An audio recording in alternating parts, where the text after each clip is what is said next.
Hello everyone, how are you?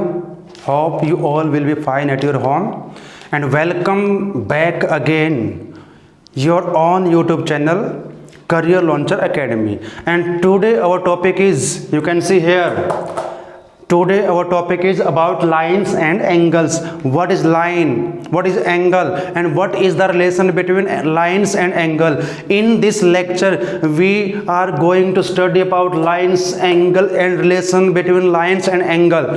Let's start our topic. And this topic is very important topic. This topic is very important topic. All classes from class 6 to 12th and all the learner who are preparing for the competitive exam, जो भी बच्चे competitive exam की तैयारी कर रहे हैं वो सभी के लिए, उनके लिए भी टॉपिक बहुत ही इम्पोर्टेंट होने जा रहा है। तो इस वीडियो के एंड तक आप जरूर बने रहें। आज अब लाइन एंगल्स का पूरा कंसेप्ट यहाँ पर क्लियर करने वाले हैं, बिल्कुल आपका कोई भी डाउट नहीं रहेगा। कोशिश करेंगे कि इसको अच्छे से समझा जाए। ज्योमेट्री का ये टॉपिक हमारा है, लाइन्स और एंगल्स जो हमारा टॉपिक है वो ज्योमेट्री का टॉपिक है। तो बात करते हैं लाइन्स और एंगल की। अब एक लाइन को ड्रा करने के लिए minimum 2 points required. To draw a line in geometry minimum 2 points are required. कम से कम 2 पॉइंट चाहिए। अब बात यहाँ पॉइंट्स की आगे निकल के देखिए, जो ज्योमेट्री चलती है ना, पहले से प्रूव्ड, जो हमने पहले प्रूव कर चुके हैं उनकी हेल्प से प्रूव करते चलते किसी थ्योरम को। तो पॉइंट्स की बात यहाँ पर आती है, तो पहले पॉइंट्स को ही समझ लें कि पॉइंट क्या है। तो हम यहाँ पर समझने की कोशिश करेंगे पॉइंट क्या है, व्हाट इज अ पॉइंट। तो पॉइंट्स की बात हम यहाँ करें। A point is a fundamental, listen carefully, a point is a fundamental elements of geometry. Geometry की जो सबसे छोटी इकाई, जैसे हमारी भाषा की बात करें तो वर्ण, लेटर, हमारी जो सबसे छोटी इकाई होगी ना, अगर ज्योमेट्री की बात करें, ज्योमेट्री स्टार्ट होगी पॉइंट से, तो point is a fundamental elements of geometry. Geometry का एक फंडामेंटल एलिमेंट्स है। और अब पॉइंट को समझ लेते हैं। If you put the tip of a sharp pencil and press it slightly, if we put a tip of pencil, sharp pencil, press it slightly, then a symbol is visible here। और with the help of marker, आपके पास marker है, pencil बारीक है, pen है, उसकी help से आपने क्या किया, आपने क्या किया, एक डॉट बनाया इस प्रकार से। चाहे मार्कर से बनाइए, चाहे पेन से बनाइए, चाहे पेंसिल से। तो ये सब क्या है, ये पॉइंट है। तो पॉइंट क्या है, पहले उसको समझने की कोशिश करते हैं। What is point. तो पॉइंट को जानने की कोशिश हम यहाँ पर करते हैं कि पॉइंट क्या है। अब देखिए पॉइंट क्या है। आपने चाहे बारीक पेंसिल से लगाया, चाहे मार्कर से, कितना मोटा मार्कर हो, पेन हो, तो इन सभी को हम पॉइंट ही कहेंगे। तो यहाँ से एक बात तो क्लियर है कि ये पॉइंट्स जो है साइज पर मैटर नहीं करता, इसका साइज डजंट मैटर। पॉइंट का साइज से कोई लेना देना नहीं है। ये भी पॉइंट है, ये भी पॉइंट है, ये पॉइंट। तो पॉइंट है क्या, point is just a symbol. ये समझ लें, पॉइंट एक सिंबल, एक प्लेन पर एक सिंबल हमने बना दिया जो हमें आभास करवा रहा है कुछ है, कुछ हमें दिखाई दे रहा है, कुछ है, जो कुछ है वही पॉइंट है। तो point is just a symbol, nothing more than a symbol. तो पॉइंट एक सिंबल है, पॉइंट एक सिंबल है जिसमें अ पॉइंट, अब नोट करें इस बात को, अ पॉइंट की हम बात करें, a point does not have, क्या, a point does not have length, breadth और thickness. A point does not have length, breadth और थिकनेस। एक पॉइंट की कोई मोटाई, चौड़ाई, लंबाई नहीं है। तो पॉइंट एक सिंबल है, बस पॉइंट एक हमारा क्या सिंबल है और कुछ नहीं है उसके अलावा। तो यही पॉइंट की, और जो यूक्लिड ज्योमेट्री में जो डिफाइन किया पॉइंट को, point is that which can not be divide in part, और you can say that a point is that who to whom we can not divide in parts, जिसको part में divide नहीं कर सकते, point है। तो points आपने समझ लिया है। और पॉइंट को जब भी आप डिनोट करोगे तो आपने हमेशा कैपिटल लेटर में इसको लिखना है, कैपिटल लेटर में हमने इसको लिखना है। तो कैपिटल लेटर में इसको लिखेंगे पॉइंट को।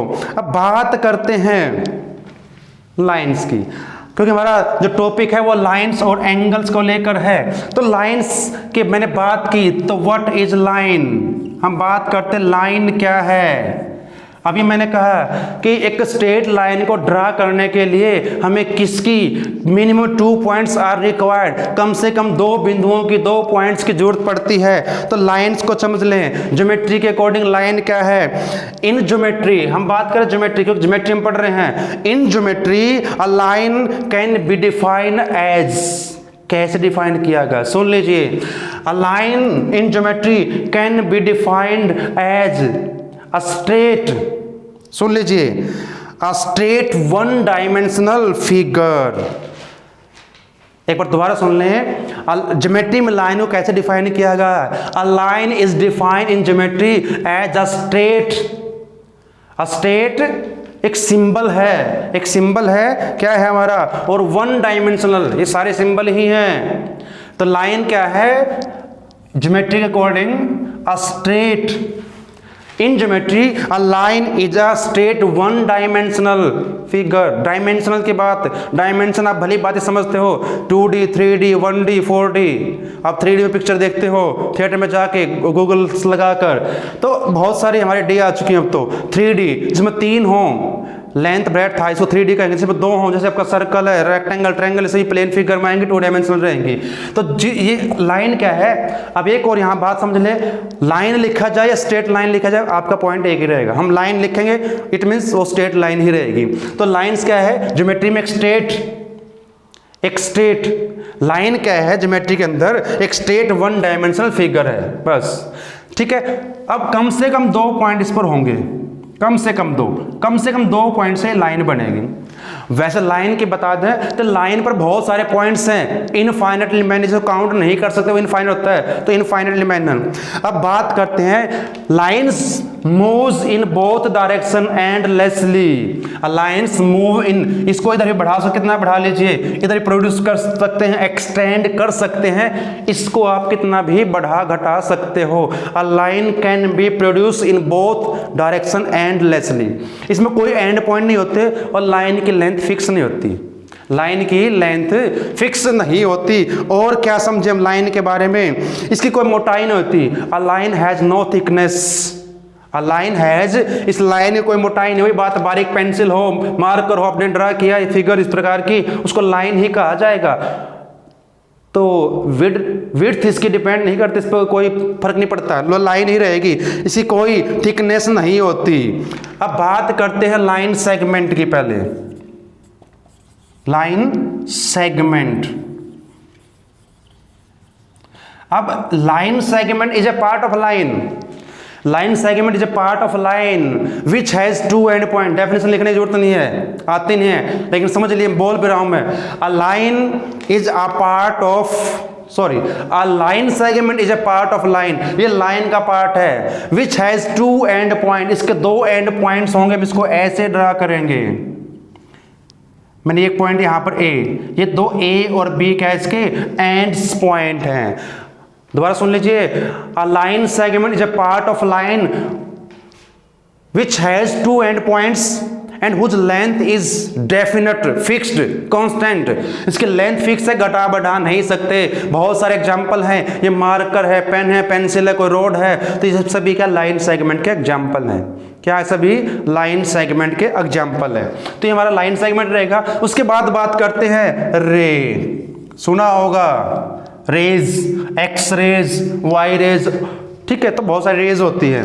तो रे क्या, ये भी एक लाइन का ही पार्ट है। अ रे is also a part of A line, ये भी लाइन का पार्ट है। विच मूव इन 1 डायरेक्शन, जो एक ही डायरेक्शन में मूव करती है। एंडलेसली, इसका भी कोई एंड नहीं है, इसका भी कोई एंड नहीं है। जहां से चलती है उसको हम इनिशियल पॉइंट कहेंगे, इनिशियल पॉइंट, टर्मिनल पॉइंट का पता ही नहीं है। तो ये भी क्या है, लाइन का ही पार्ट है। अब इनको कैसे हम रिप्रेजेंट करते हैं, जब भी लाइन को हम लिखते हैं तो इस प्रकार से लिखते हैं पी क्यू, और यहाँ पर लाइन का सिंबल बना देते हैं।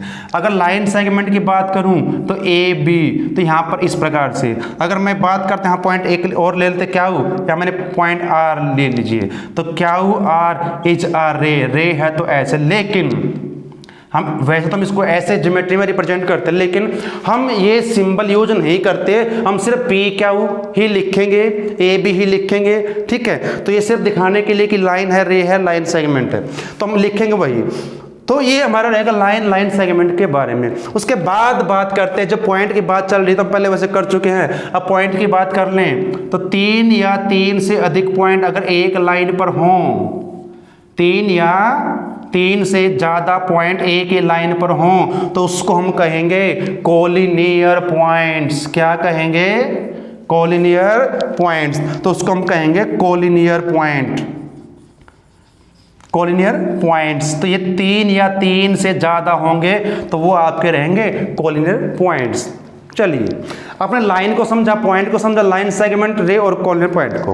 अब बात करते तो हमारा सेकंड, यहाँ पर जो वर्ड्स लिखा गया है, वर्ड्स क्या लिखा है, एंगल। अब बात एंगल की करते हैं, अब बात करते हैं हम यहाँ पर एंगल की। तो एंगल क्या है, बहुत सारे एंगल आप अपनी डेली लाइफ में, अपने सराउंडिंग में देखते हो। कहाँ देखते हो, देखते हो मेरा जो हैंड है, कि जो फिंगर्स है, थंब है, ये भी एंगल्स बनाते हैं। कैसे, इसको देखिए, एंगल है, 2 फिंगर्स के बीच में एंगल है। सीजर जो आपकी एंगल है, जो वॉल होती है जहाँ पर दोनों वॉल्स मिलती हैं, तो वहाँ भी एक एंगल बनता है, राइट एंगल बनता है वहाँ पर। तो एंगल को समझ लें, एंगल क्या है, पहले हम कोशिश करते हैं कि एंगल को डिफाइन करें अच्छे से पहले, और 1 बाय 1 सभी को हम करेंगे। तो एंगल की बात हम यहाँ पर कर रहे हैं, what is an angle. Angle क्या है, पहले समझ ले इसको, सिंपल से सिंपल भाषा में समझाने का ही उद्देश्य हमारा है कि आपको जल्दी से, अच्छे से, कम समय में समझ में आ जाए। तो जब 2 रे, when 2 रे originated from the same point, जब 2 रे एक ही पॉइंट से निकलती हैं, जब 2 रेज एक ही पॉइंट से निकलती हैं, दे फॉर्म्ड एन एंगल, वो एंगल बनाएंगी, वो एंगल बनाएंगे। यहाँ लिख लेते डेफिनेशन, यहाँ पर डेफिनेशन लिखने की वैसे जरूरत नहीं है, कि आप समझ लीजिए बस। तो when 2 rays originated from the same point they formed an angle, जब 2 किरणें, रेज किरण एक ही बिंदु पॉइंट से निकलती हैं तो क्या बनाएंगे, एंगल, कोण। तो इस पॉइंट को हम कहेंगे, जहां से, जिस पॉइंट से दोनों रेज निकलती है उसको क्या कहेंगे, वर्टेक्स ऑफ एंगल। क्या कहेंगे इसको, वर्टेक्स। और जो 2 रेज हैं इनको हम कहेंगे आर्म्स ऑफ दैट एंगल। तो क्या रहेंगी, ये आर्म्स रहेंगी।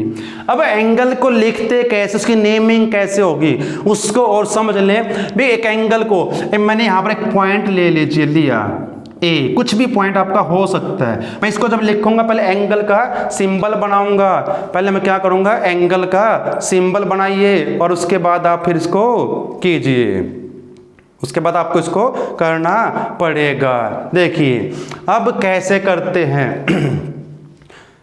बात हम कर रहे हैं एंगल की। अब जब 2 रेज एक पॉइंट से निकलेंगे तो एंगल बन जाएगा। इसको लिखें कैसे, एंगल AOB या एंगल BOA, इस प्रकार से लिख सकते हो। या फिर यहाँ पर कोई अल्फाबेट भी लिख सकते हो, स्मॉल लेटर में, पॉइंट के लिए कैपिटल लेटर रहेगा। ध्यान रखिए पॉइंट, और जब भी लाइन को किसी सिंगल अल्फाबेट से रिप्रेजेंट करना हो तो स्मॉल लेटर में ही लिखा जाएगा लाइन के लिए। तो यहाँ पर इसको हम एंगल X भी लिख सकते हैं। और जो इन 2 रेज के बीच की जो मैग्नीट्यूड, जो वैल्यू होगी, उसको हम डिग्री बोलते हैं। वो कंसेप्ट थोड़ा अलग रहेगा, ठीक है। डिग्री में मापते हैं हम उसको, ठीक है, रेडियन में मापते हैं, वो अलग कंसेप्ट हो जाएगा। तो ये एंगल का कंसेप्ट हमारे पास रहेगा। अब इसको समझ लेते हैं कि एंगल को किस प्रकार से क्लासिफाई करना है, कर सकते हैं। एंगल के टाइप्स पढ़ लेते हैं, टाइप्स ऑफ एन एंगल, क्या क्या किस किस टाइप के एंगल बन सकते जो आप देखते हैं अपनी सराउंडिंग में। देखिए फर्स्ट बात करते हैं, जिस एंगल की डिग्री क्या हो, 0 डिग्री से ज़्यादा हो और 90 से कम, उसको कहेंगे, फटाफट समझ लेते, आपको ऐसी चीज़ आती भी होंगी, एक्यूट एंगल। एक्यूट एंगल क्या कहेंगे उसको, एक्यूट एंगल। और जो एंगल जिसकी मैग्नीट्यूड वैल्यू डिग्री क्या होगी, 90 से ग्रेटर और 180 से लेस, उसको कहेंगे ऑब्ट्यूज, ऑब्ट्यूज एंगल। और जो एंगल आपका 90 डिग्री का होगा, कोई भी एंगल जो 90 का होगा वो आपका क्या रहेगा, राइट एंगल, उसको हम कहेंगे राइट एंगल। और जो एंगल, अब स्ट्रेट लाइन की हमने बात की, स्ट्रेट लाइन एक एंगल बनाएगी वो भी, उसको हम स्ट्रेट एंगल कहेंगे। क्या कहेंगे उसको, स्ट्रेट एंगल। और वो जो एंगल होगा वो होगा 180 डिग्री का। कोई भी एंगल जो 180 का होगा कुछ भी, तो वो आपका रहेगा स्ट्रेट एंगल। और एक स्ट्रेट लाइन बनाएगा, एक लाइन बनेगी। उसके बाद करते जो एंगल 180 से ज़्यादा हो तो उसको क्या करेंगे, जिसकी डिग्री क्या हो, greater than 180 and less than 360, उसको कहेंगे रिफ्लेक्स एंगल। क्या कहोगे उसको, रिफ्लेक्स एंगल। कौन सा एंगल रहेगा, रिफ्लेक्स एंगल। और बात करते हैं जब आपकी घड़ी की सुई होती है ना, जो minute hand, second hand, hours hand होते हैं ना, वो जब एक राउंड कंप्लीट करती है तो वो जो एंगल बने कंप्लीट हो जाएगा, उसको हम कहेंगे कंप्लीट एंगल। क्या कहोगे, कंप्लीट एंगल। उसकी डिग्री क्या होगी, 360। तो ये एंगल हमारे किसके अकॉर्डिंग है, उनकी डिग्री के अकॉर्डिंग डिफाइन किया है। कुछ और भी रिलेशन होता है एंगल्स के बीच में, वो भी समझ लेते हैं अब इसके बाद।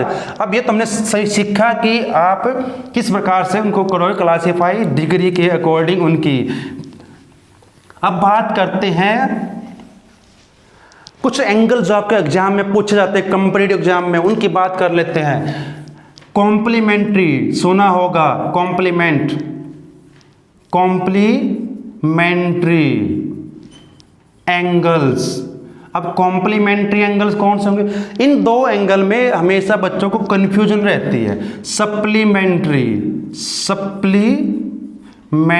ये दो एंगल, इनकी बात पहले करेंगे, फिर उसके बाद और एंगल्स की बात यहाँ पर करेंगे। सप्लीमेंट्री कॉम्प्लीमेंट्री एंगल में कंफ्यूजन रहता है, जब एग्जाम में पूछा जाता है बच्चे कंफ्यूज हो जाते हैं कि क्या इसको कैसे करें। कॉम्प्लीमेंट्री समझ लीजिए, जिन दो एंगल का सम, कोई भी दो एंगल जिनका सम 90 डिग्री होगा तो वो कहलाएंगे कॉम्प्लीमेंट्री एंगल। और ये जो दो एंगल आएंगे ये एक दूसरे कॉम्प्लीमेंट होंगे। कॉम्प्लीमेंट ऑफ ए अगर हो तो बी होगा, और बी का कॉम्प्लीमेंट ए रहेगा। थोड़ा समझ लेते इसको। मैंने एक एंगल लिया 60 डिग्री और एक मैंने लिया 30, इनका जो सम आएगा 90 हो जाएगा। अगर 90 है तो कॉम्प्लीमेंट्री हो जाएंगे। अगर मैं कहूँ 60 का कॉम्प्लीमेंट क्या होगा, तो 90 में से माइनस करो, किस में से, 90 में से उसको माइनस कर दे, घटा दीजिए, 30 आएगा, तो 30 60 का क्या होगा, कॉम्प्लीमेंट। उसी प्रकार अगर 30 दिया है तो फिर 90 में से माइनस के 60 आएगा, वो उसका कॉम्प्लीमेंट हो जाएगा। बात करें सप्लीमेंट्री, जिन दो एंगल की वैल्यू डिग्री का सम 180 होगा उसको सप्लीमेंट्री एंगल कहेंगे। जैसे मैंने एक एंगल लिया 120 प्लस 60 मैंने लिया, कुछ भी आप ले लीजिए जिनका सम 180 हो, तो ये दोनों क्या रहेंगे, इनको कहेंगे सप्लीमेंट्री एंगल। और 120 60 का सप्लीमेंट होगा और 60 120 का होगा। अगर आपको दिया जाए 110, कहते इसका सप्लीमेंट बताइए, तो क्या होगा, इसको माइनस कीजिए 180 में से तो निकल जाएगा, इसका सप्लीमेंट निकल जाएगा। राइट, इनमें कन्फ्यूजन नहीं होगी। एक बात और कर लेते हैं हम यहाँ पर, जब हमने बात की रिफ्लेक्स एंगल की, जब बात की हमने रिफ्लेक्स एंगल, तो रिफ्लेक्स एंगल हमने क्या किया था, जिसकी मैग्नीट्यूड, जिसकी डिग्री क्या हो 180 से ज्यादा हो और 360 से कम हो, उसको हम क्या कहेंगे, रिफ्लेक्स एंगल। अगर आपको रिफ्लेक्स एंगल निकालना हो तो क्या करना है आपने, मान लीजिए आपको एंगल दिया है, अब मैंने एक एंगल लिया अपने पास से कहता इसका रिफ्लेक्स एंगल निकालो, तो क्या करोगे 360 माइनस 160, यानी कि जो एंगल दिया है अगर उसका रिफ्लेक्स निकालना है तो 360 से माइनस कर दीजिए, उसका आंसर आपका आ जाएगा।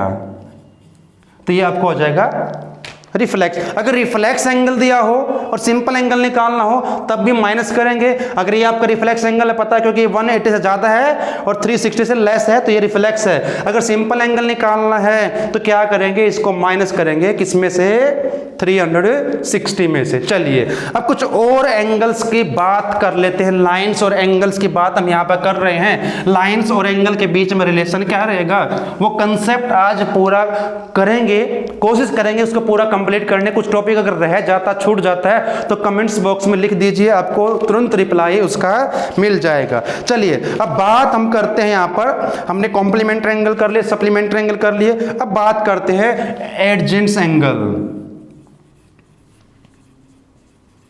अब यहाँ पर मैंने बोला एडजेंट्स, लेकिन मुझे ऐसा लगता है इसकी जो मैंने प्रोनाउंसिएशन की है ना, जो बोल रहा है मैंने इसको, इसका बोलने का जो तरीका ढंग है वो सही नहीं है, क्योंकि डी के बाद जे साइलेंट होता है। तो इसके लिए हमारे चैनल पर विजिट कीजिए और स्पेशल दो वीडियो बन चुकी हैं, किस वर्ड को किस प्रकार से प्रोनाउंस करना, उसको बोलना कैसे है, आप चेक कर लीजिए, देख लीजिए, आप सीख सकते हैं यहाँ पर आकर। चलिए हम बात करते हैं एडजेंट्स एंगल कौन से होंगे। एडजेंट्स का मतलब मिला हुआ, आसपास, दो ऐसे एंगल जिनका वर्टेक्स सेम हो, जिनका वर्टेक्स सेम हो और एक कोई साइड कॉमन हो, उसको हम एडजेंट्स एंगल कहेंगे। अब देखिए एग्जांपल समझ लेते हैं। मैंने यहाँ पर एंगल ड्रा किए, ये पॉइंट आपका वर्टेक्स कुछ भी लिखिए, मैंने इसको ए बी एंड सी से रिप्रेजेंट किया। यहां पर तीन एंगल बन गए हैं। एक एंगल आपका ए ओ सी है, एक एंगल ए ओ बी है, एक एंगल ए बी ओ सी है, तीन एंगल है। एडजेंट्स एंगल कौन से होंगे, जिनका वर्टेक्स से एक साइड कॉमन हो। तो कौन से ऐसे angle, angle A O B and कौन सा, एंगल बी ओ सी। क्यों है, इनका वर्टेक्स सेम है और इसमें एक साइड कोई कॉमन है, बी ओ ओ बी, एक लाइन सेगमेंट के दो नाम हो सकते हैं, इसको ए बी लिखिए, बी ए लिखिए, एक रे के दो नाम हो सकते हैं, ठीक है। तो यहां पर हम बात करें, हमने जब पॉइंट लिया, दो पॉइंट के बीच के डिस्टेंस वो लाइन सेगमेंट होगा, ठीक है। तो यहां पर तो ये दोनों कैसे एंगल है, एडजेंट्स एंगल। उसके बाद बात करते हैं लीनियर पेयर की। जब एडजेंट्स की बात हो चुकी है तो लीनियर पेयर को हम कैसे भूल सकते हैं, वेरी इंपॉर्टेंट, लीनियर पेयर्स। अब लीनियर पेयर की बात करें, दो ऐसे एडजेंट्स एंगल जिनका सम 180 हो तो वो क्या कहलाएंगे, लीनियर पेयर। अब 180 एंगल कब बनेगा, अभी हमने बात की थी, एंगल्स के टाइप्स किए थे। स्ट्रेट लाइन बनाएगी 180 का, यानी कि स्ट्रेट लाइन होनी चाहिए लीनियर पेयर के लिए। यहीं पे समझ लेते हैं, एक लीनियर पेयर के लिए एक तो स्ट्रेट लाइन का होना जरूरी है, एक रे जो इसको किसी पॉइंट पर इंटरसेक्ट कर सकती है, इस प्रकार से ले लें। तो ये जो बनेंगे दो एंगल, एक एंगल आपका इधर, एक इसके लेफ्ट और राइट साइड में, पॉइंट को यहाँ पर हमने ले लीजिए ए, ये मैंने ओ, ये बी, ये सी। तो यहाँ पर दो एंगल हैं ए ओ सी, बी ओ सी। ये एंगल लीनियर पेयर तब बनेंगे जब ए ओ सी और बी ओ सी के डिग्री जो होगी उसका सम 180 हो जाएगा, तो आपके एंगल हो जाएंगे कैसे, लीनियर पेयर कहेंगे। मान लीजिए ये एंगल हमारा 120 डिग्री है और ये 60 है, तो कितना हो जाएगा। इस पर भी क्वेश्चन बनते हैं, बहुत सारे बनते हैं क्वेश्चन भी करेंगे। आज हम सिर्फ बेसिक्स यहाँ पर जो है एंगल और लाइन से रिलेटेड उसको करेंगे, एंगल्स के और इससे रिलेटेड सम क्वेश्चन। अगर आप चाहते हो कि आपको इस पर बेस्ड क्वेश्चन करवाए जाएं जो आपके कॉम्पिटिटिव एग्जाम में आते हैं, तो कमेंट्स बॉक्स में जरूर लिखिए। चलिए, जिन दो एंगल का सम 180 होगा, हमने सप्लीमेंट्री एंगल किए थे। अब यहाँ पर लीनियर पेयर, लीनियर पेयर में क्या है, ये स्ट्रेट लाइन होगी कि रे होगी, तो वो बनाएगी लीनियर पेयर। अगर लीनियर पेयर दिया गया है, आपको कहा कि लीनियर पेयर है और आपको कोई एंगल फाइंड करना, ये आपका एंगल है दिया है 2x, तो दोनों को ऐड कीजिए, 180 इक्वल रख लीजिए। इस प्रकार के सम आपके एग्जाम में पूछे जा सकते हैं। लीनियर पेयर है तो 180 रहेगा, पहले इसको माइनस करोगे 180 में से तो 120 आएगा, 2 से डिवाइड कर दीजिए 60 x की वैल्यू आई है, अब 2x डबल कर देंगे तो 120 वही आ जाएगा। गेटिंग माई पॉइंट, यस और नो, यस। चलिए अब बात करते हैं फिर इसकी, वर्टिकली अपोजिट एंगल्स की। अब बात करते हैं किसकी, वर्टिकली अपोजिट एंगल कौन से होंगे, वर्टिकली अपोजिट एंगल। अब जब लाइन की बात हमने की है, अब यहां पर क्या होगा, दो ऐसी लाइन जो एक दूसरे को इंटरसेक्ट करेंगी तो वो बनाएंगी कैसे एंगल, वर्टिकली अपोजिट। अब पहले लाइन का समझ, दो लाइन के बीच का रिलेशन, पैरेलल लाइन और इंटरसेक्टिंग लाइन। अब पैरेलल लाइन कौन सी होंगी, अब मैंने बताया था एक लाइन को सिंपल एक अल्फाबेट से आप रिप्रेजेंट कर सकते हो, स्मॉल लेटर में लिखना उसको, two line which do not have common point, या फिर ये भी कह सकते हैं two line which do not intersect each other any point. जिन दो लाइन के बीच में कोई कॉमन पॉइंट नहीं है, जो इंटरसेक्ट नहीं करती, उसको हम कहेंगे पैरेलल लाइन, और ये सिंबल है पैरेलल का। Intersecting line, two line which has one common point, जिन दो लाइन में एक पॉइंट कॉमन होगा उसको हम कहेंगे क्या, इंटरसेक्टिंग लाइन। क्या कहेंगे, ये O पॉइंट है POQ, तो इस पे भी लाई करता है, और ROS इस पे भी रहेगा, तो ये कॉमन पॉइंट हो जाएगा, तो इंटरसेक्टिंग। अब बात थी वर्टिकली अपोजिट एंगल की। अब जब दो लाइनें इंटरसेक्ट करती हैं तब बनेंगे वर्टिकली अपोजिट एंगल्स। चलिए अब देखिए, अपोजिट का मीनिंग तो आपको पता होगा, अपोजिट मीन्स सामने, आमने सामने, opposite to bank of HDFC, ठीक है, इस प्रकार से। तो ये जो एंगल यहाँ पर है, इसको 1, इसको मैंने 2 ले लेते हैं, पॉइंट हमारा O है, तो 1 के अपोजिट 2 है, यहाँ पर 3 और यहाँ पर 4, तो 1 और 2, 3 और 4 कैसे हैं, वर्टिकली अपोजिट, और ये इक्वल होते हैं, इक्वल होते हैं, इसे प्रूव भी कर सकते हैं, हम करेंगे बाद में। तो एंगल 1 जो हमारा इक्वल किसके है, एंगल 2 के, एंगल 3 हमारा इक्वल है एंगल 4 के। तो ये जो एंगल आपके हैं ये वर्टिकली अपोजिट एंगल हमेशा इक्वल रहेंगे। मान लेते हैं थोड़ी देर के लिए, यहाँ पर कोई एक एंगल आपको दिया है 60, आपने बाकी निकालने हैं, तो vertically opposite angle are equal, तो एंगल 2 की वैल्यू भी क्या होगी, 60। फिर यहां पर हमने जब ये बात की लीनियर पेयर की, उसका यूज करोगे, लीनियर पेयर से आप किसी भी एक, अब ये स्ट्रेट लाइन है तो ये रे हो जाएगी यहां तक, तो ये जो एंगल होगा ये 180 रहेगा, तो यानी कि ये 60, तो ये 120 आएगा। अगर ये 120 तो वर्टिकली अपोजिट है, ये भी आपका 120 हो जाएगा। इस टाइप के क्वेश्चन आपसे एग्जाम में पूछे जा सकते हैं। चलिए अब एक टॉपिक और हम लाइन और एंगल का रिलेशन करेंगे, वेरी इंपॉर्टेंट। चाहे वो कोई स्कूल का बच्चा है, 6, 7, 8, 9, 10th, 11, 12, या कोई किसी भी एग्जाम की प्रिपरेशन कर रहा है, तो उसके लिए भी सभी ये टॉपिक जो हम कर रहे हैं, कंसेप्ट वेरी वेरी यूजफुल।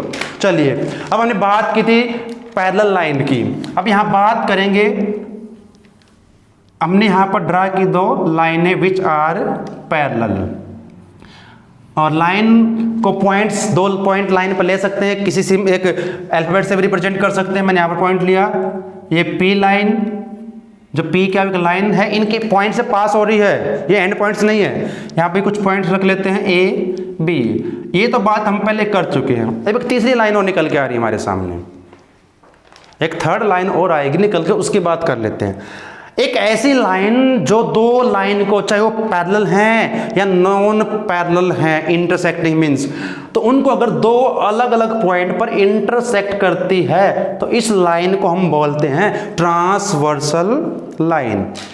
दोबारा सुन लें, समझ लें, एक ऐसी लाइन जो कि दो लाइंस को, चाहे वो लाइन पैरेलल हो या ना हो, अगर वो उनको दो पॉइंट पर इंटरसेक्ट करे तो उस लाइन को क्या कहेंगे, ट्रांसवर्सल लाइन। तो ये इसको हम L से लिख लेते हैं। अब ये जो लाइंस 3 आपकी है, यहाँ पर कुछ एंगल्स बनाएंगे, उन एंगल्स का क्या रिलेशन होगा एक दूसरे के साथ। कुछ रिलेशन हम पहले कर चुके हैं, जैसे वर्टिकली अपोजिट एंगल भी बनेंगे, यहाँ पर लीनियर पेयर भी बनेगा, वो बात हम पहले कर चुके हैं, उस पर नहीं करेंगे। अब यहाँ पर पहले नेमिंग कर लें कुछ, मैंने यहाँ पर 1 लिखा, इधर मैंने 2, किसी साइड में कुछ भी एंगल की नेमिंग हो सकती है, वो अल्फाबेट्स में भी हो सकती है, ठीक है। आपको एक एंगल यहाँ पर दिया होगा, बाकी आपने फाइंड करने होते हैं। ये 5, 6, 7, 8, कुछ भी आप नेमिंग कर सकते हैं, कुछ भी कर सकते हैं, हम समझने जा रहे हैं। पहली बात यहाँ मैं क्लियर कर दूं, हमने जो लाइन ली है ये P क्या वो जो लाइन है ये पैरेलल होगी ए बी के। मैंने शुरू में कहा था सिंबल होते हैं लाइन के, सिर्फ हम क्या करेंगे वो रिप्रेजेंट करने के लिए, लेकिन यहाँ पर हम जनरली इसको यूज नहीं करेंगे। तो P का लाइन पैरेलल है और L हमारी ट्रांसवर्सल लाइन है। पहले समझ ले एक बात, यहाँ पर दो प्रकार के एंगल हैं, कौन से? Interior exterior. इंटीरियर जो दोनों लाइनों के बीच में लाई करते हैं उनको कहेंगे इंटीरियर, और जो दो लाइन से बाहर है उसको कहेंगे एक्सटीरियर एंगल। चलिए अब 1 2 7 8 आपके एक्सटीरियर एंगल हैं, 3 4 5 6 आपके इंटीरियर एंगल। अब इसको समझ लेते हैं, यहाँ पर जो एंगल्स हैं इसको इरेज कर लेते हैं, अब इसके में जरूरत नहीं, हमने इसको समझ लिया है। अब यहाँ पर जो एंगल्स बनेंगे, कितने एंगल बन चुके हैं? 8। इन एंगल्स के बीच में क्या रिलेशन है वो समझेंगे। पहली बात करते हैं अल्टरनेट एंगल की। अल्टरनेट, तो अल्टरनेट भी, अल्टरनेट का मतलब क्या था? मेरे पास कोई अल्टरनेट नहीं था, दूसरा विकल्प अल्टरनेट एंगल्स, तो इसकी बात कर लेते हैं। अब अल्टरनेट एंगल कब कैसे कहां बनेंगे? ये दो प्रकार के होंगे, इंटीरियर और एक्सटीरियर। अल्टरनेट एंगल दो प्रकार के होंगे, इंटीरियर और एक्सटीरियर। यहां पहले हम अल्टरनेट इंटीरियर को ले लेते हैं। पहले अल्टरनेट इंटीरियर एंगल्स, इसकी हम बात यहां पर करने जा रहे हैं। तो यहां पर ध्यान है क्रॉस बनाए। जब इंटीरियर की बात होगी आप समझिएगा कौन से एंगल होंगे, 3 4 5 6 इनमें से कोई एंगल होंगे, इनका रिलेशन हम निकालना है यहां पर। तो क्रॉस बने, क्रॉस कहां बनता देखिए, अब ये इस प्रकार से। जब अल्टरनेट के एंगल की बात है, एक तो राइट साइड में रहेगा, एक लेफ्ट साइड में रहेगा, लेकिन ये ध्यान रखें 3 और 4 तो लीनियर पेयर बनाएंगे। अगर मैं 1 और 3 की बात करूं वर्टिकली अपोजिट होंगे। Yes, getting my point, yes और नो? अब यहां पर अगर लाइनें आपकी पैरेलल है तो ये एंगल इक्वल रहेंगे, अगर लाइन पैरेलल नहीं है तो एंगल आपके इक्वल नहीं होंगे। एंगल तो वही रहेंगे, अल्टरनेट एंगल होंगे, अगर लाइन आपकी इंटरसेक्टिंग है तब भी होंगे, लेकिन वो इक्वल नहीं होंगे। तो यहां पर जो एंगल बनेंगे, angle 3 equal to angle 6 and angle 4 equal to angle 5। ये कौन से एंगल कर रहे हैं हम? Alternate interior angles. चलिए अब बात करते हैं एक्सटीरियर कौन से होंगे। अल्टरनेट इन एक्सटीरियर की बात अब कर रहे हैं। एक्सटीरियर जो बाहर होते हैं एंगल्स, कौन से? क्रॉस बनाएंगे, वो भी क्रॉस ही बनेगा, ध्यान रखें। अब जैसे इसमें क्रॉस था तो यहाँ पर क्रॉस ये बनेगा इस प्रकार से एक्सटीरियर का 2 8 angle 2 is equal to angle 8 and आगे समझ ही गए होगे कौन सा आएगा, बताइए जल्दी जल्दी। एंगल 1 के साथ कौन सा आएगा बताइए, मैंने कुछ गलत लिख दिया क्या? देखिए नहीं, ध्यान रखें। तो एंगल 1 और 7 2 और 8 हम लिख चुके हैं, 1 और 7 क्रॉस बनाएगा, बाहर वाले रहेंगे। एक्सटीरियर की बात हम कर रहे हैं, 1 2 7 8 में से रहेंगे, 2 और 8 इक्वल रहेगा, 1 और 7 इक्वल रहेगा। ये तो हमने बात की अल्टरनेट एंगल की। बात करते हैं कोरस्पॉन्डिंग एंगल की। कोरस्पॉन्डिंग संगत, कोरस्पॉन्डिंग एंगल्स, इसमें कोई अल्टरनेट इंटीरियर एक्सटीरियर का नहीं रहेगा कोई भी इसमें ध्यान दें। यहाँ पे एक डायग्राम दोबारा बना लेते हैं। यहाँ पर जो एंगल बनेंगे वो ट्रांसवर्सल लाइन के एक ही साइड के होंगे, तो लेफ्ट साइड या राइट साइड के रहेंगे। कहाँ रहेंगे? लेफ्ट या राइट साइड में एक ही। लेकिन ये ध्यान रखें, अब ये राइट साइड में बात करता हूँ 1 4 6 8 है, 1 और 4 तो कैसे होंगे आपके? Linear pair. तो कौन सा बचा फिर? 1 और 6 4 और 8। इसी प्रकार से 2 5 3 और ये भी इक्वल होंगे। कौन कौन से? एक तो 2 इक्वल रहेगा किसके? 5 के, 3 इक्वल होगा 7 के। सेकंड राइट साइड में जो है एंगल 1 के इक्वल 6 रहेगा और एंगल 4 एंड एंगल 8 ये इक्वल होंगे। कब होंगे? जब आपकी लाइनें पैरेलल होंगी। आपको उम्मीद है कि सब कुछ समझ में आ रहा होगा अभी तक का।